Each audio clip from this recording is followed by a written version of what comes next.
اور ایک روایت میں آتا ہے کہ یہاں حضور نے فرمایا فی خمس لا یعلمہن الا اللہ، یہ تو ان 5 چیزوں میں سے ہے جس کا علم اللہ کے سوا کسی کو نہیں۔ اور پھر حضور نے وہ آیت پڑھی ثم تلا النبی صلی اللہ علیہ وسلم، یہ سورہ لقمان کے آخر میں ہے، ان اللہ عنده علم الساعة وینزل الغیث ویعلم ما فی الارحام وما تدری نفس ماذا تکسب غدا وما تدری نفس بأی ارض تموت ان اللہ علیم خبیر۔ اللہ تعالیٰ ہی ہے جس کے پاس قیامت کا علم ہے کہ وہ کب آئے،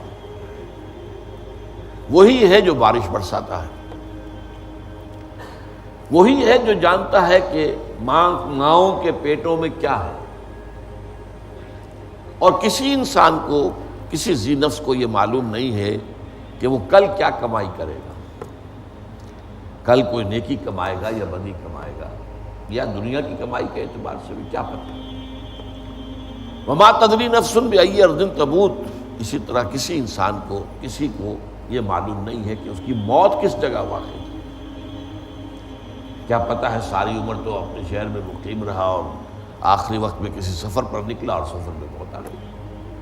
تو کچھ معلوم نہیں موت کہاں آئی۔ ان اللہ علیم خبیر، یہ تو اللہ ہی ہے جو ہر چیز کا علم رکھتا ہے اور ہر شے سے باخبر۔